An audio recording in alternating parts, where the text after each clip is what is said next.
കൊടുക്കുവാൻ എന്റെ യേശു അപ്പ വേഗം വരാൻ പോകുക. ഹല്ലേലൂയ. ഇതെങ്ങനെ ഈ പരിശുദ്ധാത്മാവാണ് മുദ്രയേൽക്കുന്നത്? എങ്ങനെ ഈ രക്ഷയുണ്ടാകും? യേശുവപ്പയുടെ രക്തത്തിൽ ആശ്രയിക്കുന്ന ജനത്തിന്റെ മേൽ ആ അടക്കവും ഉയർത്തെഴുന്നേൽപ്പും എന്റെ ജീവിതത്തിൽ അത്ഭുതത്തിനെന്ന് വിശ്വസിക്കുന്നവരുടെ ജീവിതത്തിന്മേൽ പരിശുദ്ധാത്മാവിന്റെ വ്യാപാര ശക്തി വെളിപ്പെടുന്നതിന് നന്മ തിന്മകൾക്ക് ബോധ്യം നൽകുന്ന, അല്ലെങ്കിൽ തെറ്റേത് ശരിയേതെന്ന് ബോധ്യം നൽകുന്ന പരിജ്ഞാനത്തിന്റെ ആത്മാവിനാൽ എന്റെ തമ്പുരാൻ നിങ്ങളെ നിറയ്ക്കട്ടെ എന്ന് ഞാൻ പ്രാർത്ഥിക്കുകയാണ്. പലപ്പോഴും നമ്മുടെ ജീവിതത്തിൽ വീഴ്ചകൾ സംഭവിക്കുന്നത്, പാളിച്ചകൾ സംഭവിക്കുന്നത്, അബദ്ധങ്ങൾ ഉണ്ടാകുന്നത്, ശരിയായ പാതകളിൽ നിന്നും തെന്നിമാറി തെറ്റായ പാതകൾ നമ്മൾ സഞ്ചരിക്കേണ്ടി വരുന്നത് ഏതോ ഒരു ഫോഴ്സ് നമ്മളെ ചലിപ്പിക്കുന്നുണ്ട്, അല്ലെങ്കിൽ നമ്മുടെ അജ്ഞതയാണ് എന്ന് ലോകം ഭാഷയിൽ പറയുന്നത്. നമ്മുടെ അജ്ഞതയാണ്. അപ്പൊ അജ്ഞത ഉണ്ടാകാനിടയായ ഫോഴ്സിനെ പറ്റി, ആ ഫോഴ്സ് നമ്മുടെ ജീവിതത്തിൽ നിന്ന് വിട്ടുമാറുന്നതിനെ പറ്റി നിങ്ങളോട് പങ്കുവയ്ക്കാൻ ഞാൻ താല്പര്യപ്പെടുകയാണ്. സത്യം നിങ്ങൾ അറിയുകയും സത്യം നിങ്ങളെ സ്വതന്ത്രമാക്കുകയും ചെയ്യും. സ്തോത്രം. ഈ സ്വാതന്ത്ര്യത്തെ പറ്റി യേശു ശുശ്രൂഷ നടത്തിയപ്പോൾ യഹൂദന്മാർ എന്ത് പറയുന്നറിയോ? ഞങ്ങൾ ഇതുവരെ ആർക്കും അടിമകളായിരുന്നിട്ടില്ല, പിന്നെ എവിടുന്നുള്ള സ്വാതന്ത്ര്യത്തെ പറ്റി നീ ഞങ്ങളോട് പറയുന്നത്? ഇതുവരെ ഞങ്ങൾ ആർക്കും അടിമകളായിരുന്നിട്ടില്ല. തമ്പുരാൻ പറയാ, നിങ്ങൾ പിശാചിന്റെ സന്തതികളത്രേ, നിങ്ങൾ വ്യാപരിക്കുന്നത് ഫോഴ്സിന്റെ ആത്മാവത്രേ. സ്തോത്രം. ഇവർക്കൊക്കെ അറിയാമത്തെ പ്രമാണവും ചട്ടവും നിയമവും ഒന്നുമില്ല കേട്ടോ. പക്ഷെ ഇവരുടെ മേൽ വ്യാപരിക്കപ്പെട്ടത് പൈശാചിക സാന്നിധ്യമാണ്. അതുകൊണ്ട് തന്നെ ഹല്ലേലൂയ, വചനമായ ദൈവത്തെ അവർക്ക് മനസ്സിലാക്കാൻ കഴിഞ്ഞില്ല. മഹത്വത്തിന്റെ ഉടമസ്ഥനായ യേശു കർത്താവിനെ ഉൾക്കൊള്ളാനായിട്ട് അവർക്ക് സാധിച്ചില്ല. അവരത് മനസ്സിലാക്കിയിരുന്നെങ്കിൽ ക്രൂശിക്കായെന്ന് നിലവിളിക്കത്തില്ലായിരുന്നു. നമ്മുടെ ഈ ദിവസങ്ങളിൽ പരിശുദ്ധാത്മാവിന്റെ മഹത്വത്തെ പറ്റിയും രക്ഷയെ പറ്റിയും ഒക്കെയാണ് ഉപവാസ ദിവസങ്ങളിൽ പഠിച്ചുകൊണ്ടിരിക്കുന്നത്. രക്ഷാശാസ്ത്രം, രക്ഷ എങ്ങനെ ഉണ്ടാകുന്നു?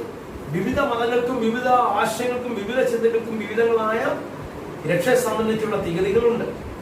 മുക്തി, മോക്ഷം, ഇതെങ്ങനെ സാധിക്കും എന്നതിനെ പറ്റി വിവിധങ്ങളായ മതചിന്തകളുണ്ട്. ആ ചിന്തകളിലേക്ക് ഒന്നും ഞാൻ കടക്കുവാൻ ആഗ്രഹിക്കുന്നില്ല.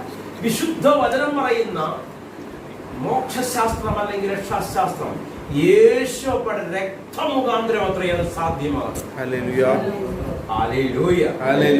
എനിക്ക് വേണ്ടി ഈ താണനിലത്തിലേക്ക് സർവത്തിന്റെ ഉടമസ്ഥനായ യേശുവപ്പ ഇറങ്ങി വന്നു. ഒരു മനുഷ്യനായി ജഡരക്തത്തോടുകൂടിയ അല്ലെങ്കിൽ ശരീരത്തോടു കൂടി തന്നെ അവനെ വെളിപ്പെട്ടു. എന്തിന്? ഹല്ലേലൂയ, അവന്റെ സൃഷ്ടികൾക്ക് സമമായി മാറേണ്ടതിന്. ഹല്ലേലൂയ. പാപമറിയാതെ സകല, അല്ലെങ്കിൽ അതൊഴിച്ച് സകലത്തിന്മേൽ നമുക്ക് തുല്യമായി അവൻ പരീക്ഷിക്കപ്പെട്ടു. ഹല്ലേലൂയ. കാൽവറിയിൽ എനിക്ക് വേണ്ടി ഇല്ലാതായി മാറി. ആമേൻ. എന്റെ പ്രാണൻ നശിച്ചു പോകാതിരിക്കേണ്ട, എന്റെ ശരീരം ഉഴവുചാല് പോലെ കീറ്റപ്പെടാതിരിക്കേണ്ടതിന്, ഞാൻ രോഗിയായി വീഴാതിരിക്കേണ്ടതിന്, മരണത്തിന്റെ ശക്തി എന്റെ മേൽ വാഴാതിരിക്കേണ്ടതിന്, പൈശാചിക വ്യാപാരങ്ങൾ എന്നെ വിട്ട് ഓടിപ്പോകേണ്ടതിന് കാൽവറിയിൽ അവൻ യാഗമായി തീർന്നു. ആ യാഗ രക്തത്തെ പറ്റിയാണ് ഞാൻ നിങ്ങളോട് പങ്കുവയ്ക്കുവാൻ ആഗ്രഹിക്കുന്നത്. യാഗ രക്തത്തിൽ, ആ വിശുദ്ധ രക്തത്തിൽ ആരാശ്രയം വെക്കുന്നു അവർക്കൊരു ഉയർപ്പുണ്ടാകും. എങ്ങനെയാണെന്നറിയോ? യേശുവപ്പെ മരിച്ച് അടക്കപ്പെട്ട് യേശുവപ്പെ ഹല്ലേലൂയ പുനരുത്ഥാന ശക്തിയാൽ എഴുന്നേൽപ്പിച്ചവന്റെ മഹത്വം ഇത് കണ്ടുകൊണ്ടിരിക്കുന്ന സകല മേൽ ഇപ്പോൾ തന്നെ ഇറങ്ങട്ടെ എന്ന് ഞാൻ പ്രാർത്ഥിക്കുകയാണ്. റിസറക്ഷൻ പവർ, ആ പുനരുത്ഥാന ശക്തി ഇന്ന് ഇത് കാണുന്നവരുടെ മേൽ പരിശുദ്ധാത്മാ മുഖാന്തരം വെളിപ്പെടട്ടെ എന്ന് ഞാൻ പ്രാർത്ഥിക്കുകയാണ്. പങ്കുവച്ച ഒരു വാക്കുണ്ട്, യേശ എന്നൊരു പദം. യേശ എന്ന ഹീബ്രു പദത്തിന്റെ അർത്ഥം രക്ഷ. എവിടെ മാത്രമുള്ള രക്ഷയാണ്, അല്ലെങ്കിൽ എവിടെ മാത്രം ഒതുങ്ങി നിൽക്കുന്ന രക്ഷയല്ല. എന്റെ ശരീരത്തിൽ മാത്രം ഒതുങ്ങി നിൽക്കുന്ന രക്ഷയല്ല. എന്റെ ശരീരം എന്ന് പറയുമ്പോൾ അതിനകത്ത് ചില ഫാക്ടേഴ്സ്, എന്റെ പുറമേ ഉള്ള ഫിസിക്കിന് മാത്രം പറ്റുന്ന രക്ഷയെ പറ്റിയല്ല യേശ എന്ന പദം കൊണ്ട് ഉദ്ദേശിക്കുന്നത്. ഹല്ലേലൂയ. എന്റെ ദേഹം, ദേഹി, ആത്മാവ്, ഇത് മൂന്നിനും ഒരുപോലെ വിടുതൽ നൽകുന്ന, അല്ലെങ്കിൽ total healing, total salvation. Hallelujah. പൂർണ്ണമായ മുക്തി, പൂർണ്ണമായ രക്ഷ. അതത്രേ യേശ എന്ന പദം കൊണ്ട് അർത്ഥമാക്കുന്നത്. ഹല്ലേലൂയ. നമുക്ക് ഏതാനും ചില വാക്യങ്ങൾ വായിച്ച് അത് നിങ്ങൾ പങ്കുവെച്ച് പ്രാർത്ഥിച്ച് അവസാനിപ്പിക്കാൻ ആഗ്രഹിക്കുകയാണ്. കുറച്ച് അല്പനിരയുള്ളൂ. അതുകൊണ്ട് തന്നെ ഇന്റർനെറ്റ് മുഖാന്തരം കണ്ടുകൊണ്ടിരിക്കുന്നവർ ദയവായി അത് പൂർണ്ണമായി കാണണമെന്ന് നിങ്ങളോട് ഞാൻ ഓർമ്മിപ്പിക്കുകയാണ്. യോഹന്നാന്റെ സുവിശേഷം 16-ാം അധ്യായം അതിന്റെ 7-ാമത്തെ വാക്യം. യോഹന്നാന്റെ സുവിശേഷം 16-ന്റെ 7-8 വാക്യങ്ങൾ ഒന്ന് വായിക്കാം. എന്നാൽ ഞാൻ നിങ്ങളോട് സത്യം പറയുന്നു, ഞാൻ പോകുന്നത് നിങ്ങൾക്ക് പ്രയോജനം. ഞാൻ പോകാഞ്ഞാൽ കാര്യസ്ഥൻ നിങ്ങളുടെ അടുത്ത് വരികയില്ല. ഞാൻ പിതാവിന്റെ അടുത്ത് പോകേണ്ടത് ഈ ദേഹരൂപത്തിൽ ഇങ്ങനെ ഇരിക്കാനല്ല ഞാൻ ഇവിടെ വന്നത്. ഞാൻ പ്രവൃത്തി പൂർത്തീകരിച്ചിട്ട് ശേഷം അല്ലെങ്കിൽ നിവൃത്തിയാക്കിയതിനു ശേഷം ഞാൻ എവിടെ പോകും? എന്റെ പിതാവിന്റെ വലതു ഭാഗത്തേക്ക് എടുക്കപ്പെടും. ഞാൻ പോയെങ്കിൽ മാത്രമേ കാര്യസ്ഥൻ വരികയുള്ളൂ. സ്തോത്രം. ഹല്ലേലൂയ. എത്രാമത്തെ വാക്യം ഇപ്പോൾ വായിച്ചത്? 7-ന്റെ അവസാനം. 8-ടെ വായിക്കണം. അവൻ വന്ന് ആരെ പറ്റി പറയുന്നത്? ആ കാര്യസ്ഥൻ. യേശു പിതാവിന്റെ വലതുഭാഗത്ത് എടുക്കപ്പെട്ടതിന് ശേഷം ഒരു കാര്യസ്ഥൻ ഭൂമണ്ഡലത്തിലേക്ക് ഇറങ്ങി വരും. ആ കാര്യസ്ഥൻ വന്ന് എന്ത് ചെയ്യും? പാപത്തെക്കുറിച്ചും നീതിയെക്കുറിച്ചും ന്യായവിധിയെക്കുറിച്ചും ലോകത്തിന് ബോധ്യം വരുത്തും. സ്തോത്രം. 8 വാക്യം കംപ്ലീറ്റ് ആയോ? ഓക്കെ. നമുക്ക് അതിന്റെ 13-ാമത്തെ വാക്യം ഒന്ന് എടുക്കാം. അതിന്റെ 13-ാമത്തെ വാക്യം സത്യത്തിന്റെ ആത്മാവ് വരുമ്പോഴോ. ഈ കാര്യസ്ഥനുള്ള മറ്റൊരു പേരാണ് സത്യത്തിന്റെ ആത്മാവ്. പരിശുദ്ധാത്മാവ് എന്ന് പറയുമ്പോൾ തന്നെ അർത്ഥമാക്കുന്നതാണ് അത് സത്യത്തിന്റെ ആത്മാവാണ്. സത്യത്തിന്റെ ആത്മാവ് വരുമ്പോഴോ അവൻ നിങ്ങളെ സകല സത്യത്തിലും വഴി നടത്തും. അപ്പൊ തെറ്റായ രീതിയിൽ തെറ്റായ പാതയിലൂടെ നമ്മൾ ചലിക്കുന്നുവെങ്കിൽ അസത്യത്തിന്റെ ആത്മാവ് അല്ലെങ്കിൽ തിന്മയുടെ ആത്മാവ്, ലോകത്തിന്റെ ആത്മാവ് നമ്മുടെ മേൽ കർത്തൃത്വം നടത്തുന്നുണ്ട്. ഇത് മാറി സത്യത്തിന്റെ ആത്മാവിനാൽ നമ്മൾ നയിക്കപ്പെടുമ്പോൾ എന്ത് ചെയ്യും? നമ്മൾ സത്യത്തിന്റെ പാതയിലൂടെ മാത്രം ചലിക്കുന്നവരായി മാറും.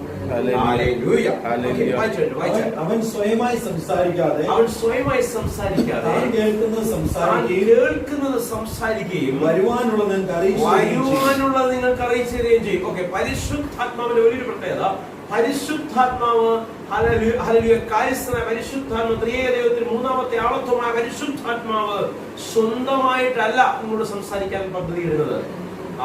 പിതാവ് പദ്ധതി ഇടുന്നത് അല്ലെങ്കിൽ പുത്രൻ പദ്ധതി ഇടുന്നത്, ആ പദ്ധതി അവനെ അറിയിച്ചു തരുന്നവനാണ്. ഇനി എന്ത് നടക്കാൻ പോകുന്ന ഒരു ബോധ്യം നിങ്ങളുടെ ജീവിതത്തിൽ ഉണ്ടാകണമെങ്കിൽ അത് വ്യക്തിപരമായിക്കോട്ടെ, ഹല്ലേലൂയ, സമൂഹബന്ധിതമായിക്കോട്ടെ, സഭാബന്ധിതമായിക്കോട്ടെ, എന്ത് തന്നെ ആയിക്കോട്ടെ, ഇനി എന്ത് നടക്കാൻ പോകുന്നതിനുള്ള ബോധ്യം നിങ്ങളുടെ അകത്ത് ഉണ്ടാകണമെങ്കിൽ നിങ്ങൾ പരിശുദ്ധാത്മാവിന്റെ നിയന്ത്രണമുള്ളവരായിരിക്കണം. വാസ്തവത്തിൽ എനിക്ക് ഇങ്ങനെ പറയാനാണ് ആഗ്രഹം. പരിശുദ്ധാത്മാവിനാൽ നിറഞ്ഞവൻ അല്ലെങ്കിൽ ഇന്ന് കാണുന്ന സാഹചര്യം അവൻ പേടിക്കത്തില്ല. കാരണം അവൻ അറിയാം എന്റെ നാളെ എന്തായിരിക്കും ബോധ്യം അവന്റെ അകത്ത് ഉണ്ടാവും. എന്നെ കാണുന്ന വിഷയങ്ങൾക്കൊന്നും എന്നെ ഒതുക്കാൻ പറ്റത്തില്ല. കാരണം ഹല്ലേലൂയ, പരിശുദ്ധാത്മാവ് എന്റെ കൂടെയുണ്ട്. ഹല്ലേലൂയ. മനസ്സിലാക്കി ശ്രദ്ധിച്ചാൽ 13 കംപ്ലീറ്റ് ആയത്. ഓക്കെ. റോമൻസ് 8-ാം അധ്യായം അതിന്റെ 32 മുതൽ 34 വരെ ഒന്ന് വേഗം വായിക്കണേ. റോമൻസ് 8-ന്റെ 32 മുതൽ 34 വരെയുള്ള വാക്യം വായിച്ചാട്ടെ. സ്വന്തം പുത്രനെ ആദരിക്കാതെ നമുക്ക് എല്ലാവർക്കും വേണ്ടി ഏൽപ്പിച്ചു തന്നവൻ അവരോടുകൂടെ സകലവും നമുക്ക് നൽകാതിരിക്കുമോ? സ്തോത്രം. യേശു കർത്താവിന് ഈ ഭൂമണ്ഡലത്തിലേക്ക് പിതാവ് അയച്ചതിന് വേണ്ടി പർപ്പസ് ഉണ്ട്. ആ പർപ്പസ് പൂർത്തീകരിക്കുവാൻ തക്കവണ്ണം എന്റെ മകൻ അല്ലെങ്കിൽ എന്റെ എല്ലാമായവൻ എന്ന തലത്തിനപ്പുറത്ത് അല്ലെ ആദരിക്കാൻ സർവ്വമഹത്വത്തിലും ഇരുന്നവനെ ആ മഹത്വത്തിൽ നിന്ന് താഴേക്ക് ഇറങ്ങി വരുവാൻ പ്രേരിപ്പിച്ച ദൈവം, ഹല്ലേലൂയ, യാഗമാക്കിയ എന്റെ തമ്പുരാൻ, ഹല്ലേലൂയ, കാൽവറിയിൽ കിടന്ന് പിടയുമ്പോൾ ഹല്ലേലൂയ എനിക്കും നിങ്ങൾക്കും വേണ്ടി അവൻ പിടങ്ങുന്നൊരു ബോധ്യം ഇന്ന് നിങ്ങളകത്ത് ഉണ്ടാകട്ടെ. ആ ബോധ്യം നിങ്ങളകത്തുണ്ടെങ്കിൽ മറ്റൊരു ബോധ്യവും ഉണ്ടാകും. കർത്താവിനെ ഏൽപ്പിച്ചു തന്നവൻ നിന്റെ ആവശ്യങ്ങൾക്ക് എല്ലാത്തിനുള്ള മറുപടിയായിട്ടാണ് അത് ആ ഏൽപ്പിക്കൽ നടന്നത്. കർത്താവിനെ അയച്ചു തന്നവൻ എന്ത് ചെയ്യത്തില്ല, എന്ത് ചെയ്യാതിരിക്കും, അല്ലെ എന്ത് ചെയ്യാതിരിക്കത്തില്ല. നിങ്ങൾ ആവശ്യങ്ങളെ മിണ്ടാതിരിക്കുന്നവനല്ല. നിങ്ങൾ ആകുലതകളെ മിണ്ടാതിരിക്കുന്നവനല്ല, നിങ്ങൾ കണ്ണ് നിറയുവാൻ അനുവദിക്കാത്തവനെ പറ്റി എത്ര ഞാൻ ഈ പറയുന്നത്. വായിച്ചാട്ട് ദൈവം തിരഞ്ഞെടുത്തവരെ ആ കുറ്റം ചുമത്തും. നീതീകരിക്കുന്നവൻ ദൈവം, ശിക്ഷ വിധിക്കുന്നവൻ ആര്? നീതീകരണം എങ്ങനെ നടക്കുന്നത്? നമ്മൾ പങ്കുവെച്ചു. യേശുവയുടെ രക്തമുഖാന്തരം നീതീകരണം സംഭവിക്കുന്നു. യേശുവയുടെ രക്തത്തിൽ ആശ്രയിക്കുന്നവന് നീതീകരണം ഉണ്ടാകുന്നു. അഥവാ യേശുവിനെ കർത്താവെന്ന് ഹൃദയം കൊണ്ട് വിശ്വസിക്കുകയും വാ കൊണ്ട് ഏറ്റുപറയും ചെയ്യുന്നവന് രക്ഷയുണ്ടാകുന്നു. വായിച്ചാട്ടെ.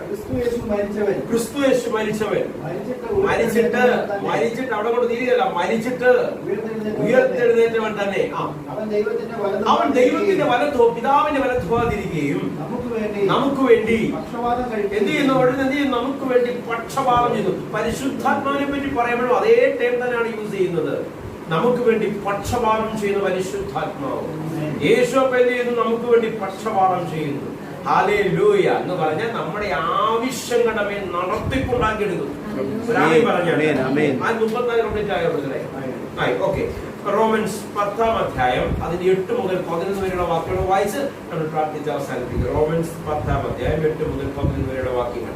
എന്നാൽ അത് എന്തു പറയുന്നു? വചനം നിനക്ക് സമീപമായും നിന്റെ വായിലും നിർത്തി വായിച്ചാട്ടെ. വചനം നിന്റെ സമീപമായും നിന്റെ വായിലും നിന്റെ ഹൃദയത്തിലും ഇരിക്കുന്നു. ആരാണ് ഈ വചനം? യേശുവപ്പ.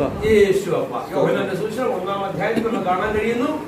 വചനമായ ജഡമെടുത്ത് ഈ ഭൂമിയിൽ കൃപയും സമാധാനവുമായി വന്ന് വാണു. പിതാവിന്റെ പദ്ധതി പ്രകാരം അവൻ കാൽവറിയിൽ യാഗമായി തീർന്നു. അവൻ പിതാവിന്റെ വലത്തുഭാഗത്തേക്ക് എടുക്കപ്പെട്ടു.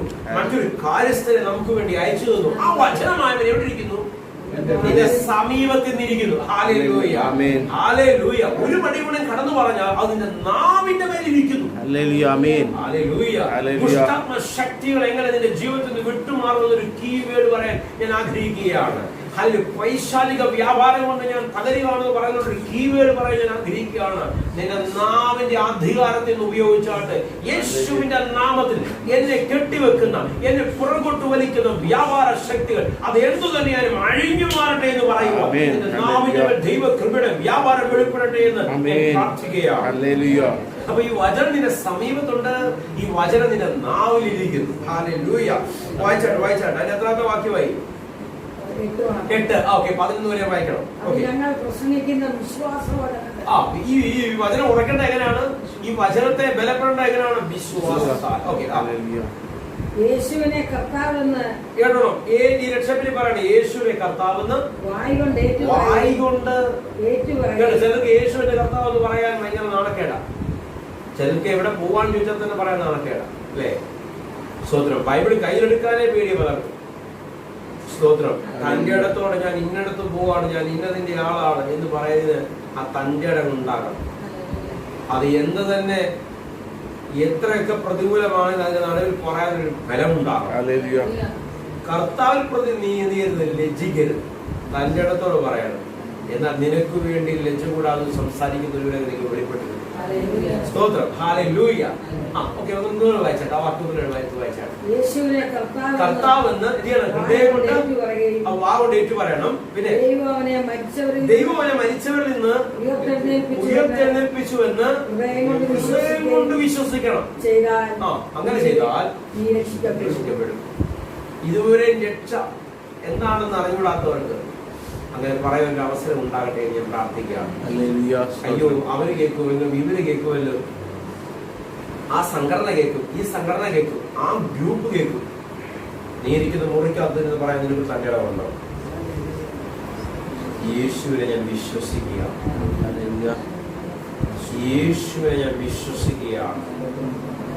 യേശു അടക്കപ്പെട്ടത്, ഉയർത്തെഴുന്നേറ്റത് എന്റെ രക്ഷയ്ക്ക് വേണ്ടി. അങ്ങനെ ഹൃദയം കൊണ്ട് വിശ്വസിക്കുക, വാ കൊണ്ട് ഏറ്റു പറയുകയും. ഹൃദയം കൊണ്ട് വിശ്വസിക്കുന്ന ഒരു തലമുണ്ടെങ്കിൽ നിനക്ക് വാ കൊണ്ട് ഏറ്റു പറയാൻ പണിയും വരത്തില്ല. അകത്തിരുന്ന് പറഞ്ഞ് നിനക്ക് പുറത്തിരുന്ന് പറയാൻ ദൈവത്തിന്റെ കൃപയുടെ വ്യാപാരം വെളിപ്പെടട്ടെ എന്ന് ഞാൻ പ്രാർത്ഥിക്കുക. അങ്ങനെ ചെയ്താൽ എന്ത് ചെയ്യും?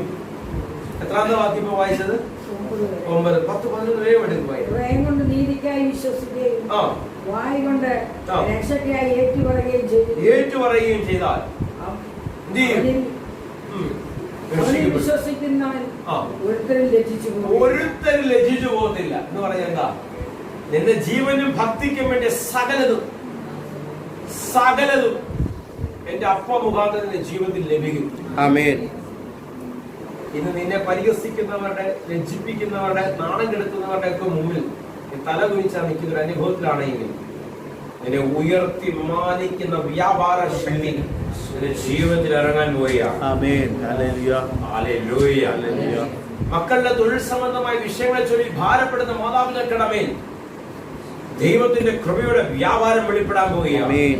എന്നെ ഇന്റർനെറ്റ് മുഖാന്തരം കണ്ടുകൊണ്ടിരിക്കുന്ന ചിലർ അവരുടെ മക്കളുടെ വിഷയങ്ങൾക്ക് വേണ്ടി പ്രാർത്ഥിക്കുന്നു. അവരുടെ മേൽ ദൈവത്തിന്റെ കൃപയുടെ വ്യാപാരം വെളിപ്പെടാൻ പോവുകയാണ്. കുടുംബത്തിന്റെ അസമാധാനം പൊട്ടിമാറാൻ വേണ്ടി പ്രാർത്ഥിക്കുന്ന ചിലരുണ്ട്. അവരുടെ മേൽ ദൈവത്തിന്റെ കൃപയുടെ വ്യാപാരം വെളിപ്പെടാൻ പോവുകയാണ്. നിന്റെ ഭവനം അനേകം പേർക്ക് ഒരു ആശ്വാസ കേന്ദ്രമാക്കി എന്റെ കർത്താവ് മാറ്റാൻ പോവുകയാണ്. കലഹത്തിന്റെയും ബഹളത്തിന്റെയും നിലവിളിയുടെയും അസ്വസ്ഥതകളുടെയും ഒരു അനുഭവം നിന്റെ കുടുംബത്തിനകത്തുണ്ടോ?